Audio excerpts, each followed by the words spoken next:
Good morning students.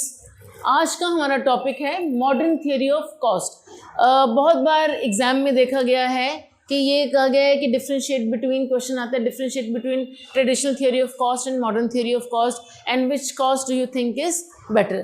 तो आज हम लोग डिस्कस करेंगे मॉडर्न थियोरी ऑफ कॉस्ट, जो अभी तक हम लोग पढ़ चुके हैं। जैसे हमने कल किया था, एसएससी किया था, एलएसी किया था, ये सब हमने किया था। ये सब ट्रेडिशनल थियोरी के अंडर आते हैं। आज का हमारा टॉपिक है, आज मैं एक्सप्लेन करूंगी modern theory of cost. Modern theory of cost जो है वो इकोनॉमिस्ट लाइक स्टिगलर ने प्रोपाउंड किया है।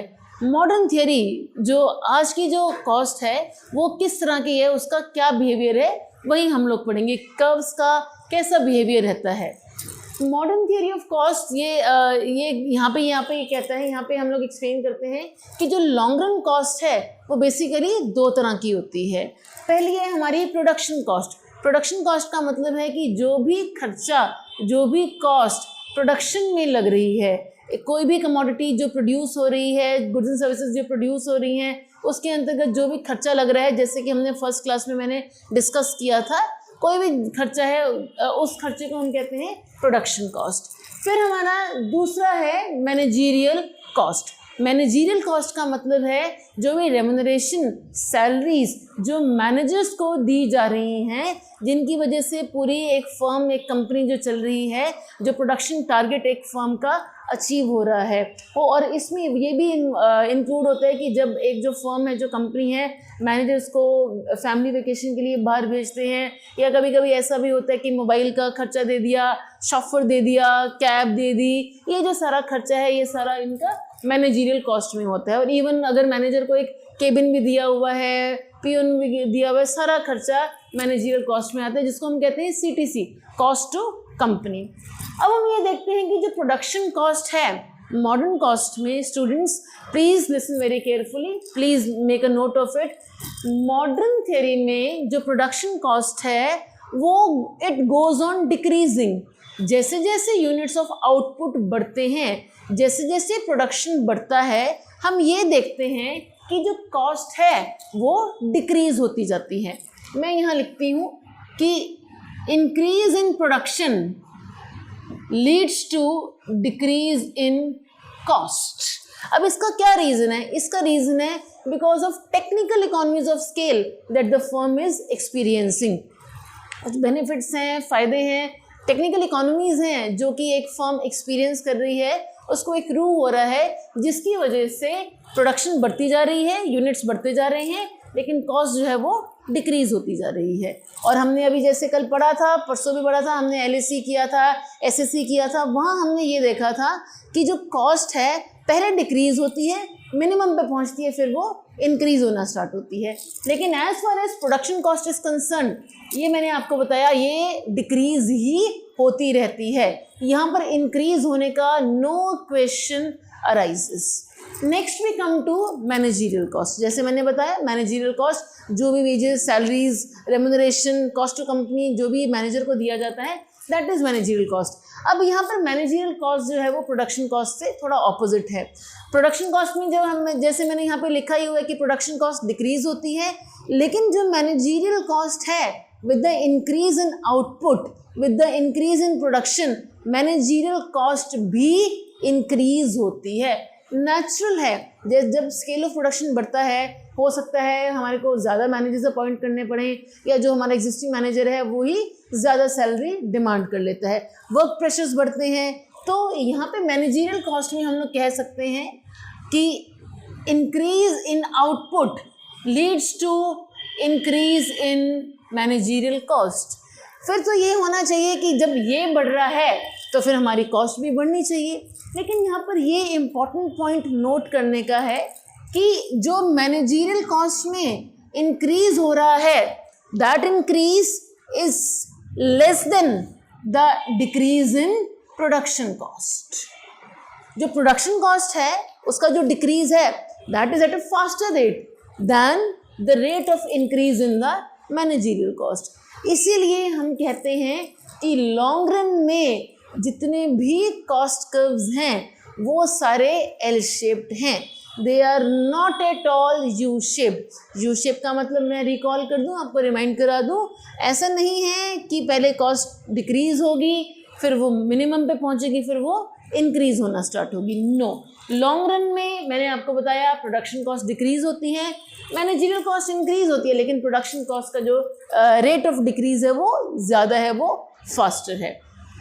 इसलिए मैंने यहाँ पर बनाया हुआ है लॉन्ग रन एवरेज कॉस्ट बनाया है मैंने मॉडर्न थियरी के हिसाब से। हमने देखा था कि ट्रेडिशनल थियरी में जो लॉन्ग रन जो एलएसी है वो यू शेप है, तस्री है, वो फ्लैटर यू है, तस्री की, जैसे चाय का प्लेट होती है, चाय की तस्री होती है वैसे है। लेकिन हम यहाँ पर ये देख रहे हैं यहाँ पर जो एलएसी है वो डाउनवर्ड स्लोपिंग है, वो नीचे ही आ रहा है। एक और चीज़ हमने देखी थी एलएसी में, एसएसीज ट्रेडिशनल थियरी में उसने एक उसको एनवेलप कर्व कहते हैं, मतलब कि एलएसी ने एसएसीज को अपने अंदर एनक्लोज किया हुआ था, लेकिन यहाँ पर ऐसा नहीं है, यहाँ पर ये इंटरसेक्ट कर रहा है। आप देखिए एसएसी 1, एसएसी 2, 3, 4 एलएसी इनको इंटरसेक्ट कर रहा है। तो यहाँ इंपॉर्टेंट पॉइंट मैंने लिखे हैं कि LAC is not U shaped. Reason आपको बताया, यू शेप नहीं है, कॉस्ट इंक्रीज नहीं होती। मॉडर्न थियरी में कॉस्ट डज नॉट इंक्रीज, तो यू शेप होने का नो क्वेश्चन अराइजेस। दूसरा है does not enclose SSC, SSC को ये इनक्लोज नहीं करता, रादर इट इंटरसेक्ट्स एसएसी, ये एसएसी को इंटरसेक्ट करता है। Right, I hope this is clear. Next हमारा जो एलएसी बनता है, नेक्स्ट एलएसी और बन सकता है जो है हमारा जे शेप का बन सकता है या एल शेप का बन सकता है। पहले मैं आपको बताती हूँ ये एल शेप का बनता है। एल शेप एलएसी यहाँ पे आपको नजर आ रहा है जैसे कि लेटर एल होता है। एल शेप एलएसी कहता है कि after obtaining, after achieving a minimum optimum level of production, जो कि एक फर्म को चाहिए ही चाहिए, कॉस्ट जो है it becomes constant. Cost constant हो जाती है, बढ़ती नहीं है, कॉस्ट कांस्टेंट हो जाती है जब एक फर्म को इकोनॉमीज होना स्टार्ट हो जाती हैं। When the firm starts to accrue economies, जब उनको बेनिफिट्स फर्म को मिलना स्टार्ट हो जाते हैं। इसलिए हमें ये देखा, देखिए कॉस्ट डिक्रीज हो रही है, उसके बाद कॉस्ट जो है वो हमारी उसके बाद ये कांस्टेंट हो रही है। नेक्स्ट जो एलएसी है हमारा, नेक्स्ट शेप जो है वो है जे शेप। इसको हम लोग इन्वर्टेड जे कहते हैं, इन्वर्टेड जे शेप एलएसी। ये इन्वर्टेड जे है। इन्वर्टेड जे का मतलब होता है कि जब प्रोडक्शन इंक्रीज हो रही है, आउटपुट इंक्रीज हो रही है, यहाँ पे it leads to a constant fall in the cost. जैसे जैसे आउटपुट बढ़ती जा रही है, जो कॉस्ट है वो डिक्रीज होती जा रही है, इसलिए इसको हम लोग इन्वर्टेड जे भी कहते हैं। I hope these two diagrams are clear. Next we come to long run marginal cost curve. Long run marginal cost curve, यहाँ पे आप देख रहे हैं कि एलएसी इन्वर्टेड जे बना हुआ है और एलएमसी जो है ये भी इन्वर्टेड जे की शेप ही ले रहा है। यहाँ पे हमने देखा, और आपने एक इम्पॉर्टेंट पॉइंट नोट करने की है कि जो एलएमसी है वो हमेशा एलएसी के बिलो ही होता है। अगेन ये सिग्निफाई करता है, जो एलएसी है इन्वर्टेड एलएमसी, इन्वर्टेड एलएसी, ये सिग्निफाई करता है कि with the increase in production, जैसे जैसे यूनिट्स ऑफ आउटपुट बढ़ते जाते हैं, the cost goes on decreasing. Therefore, we can say that it can be implied, we can reach to a conclusion कि जो modern theory of cost है that is more practical, that is more realistic as compared to the traditional one. So question जैसे आता है कि which theory do you think is better? तो you can answer कि modern theory of cost is better because it is realistic. You can see it in all the firms. That is all for today. Thank you very much dear students.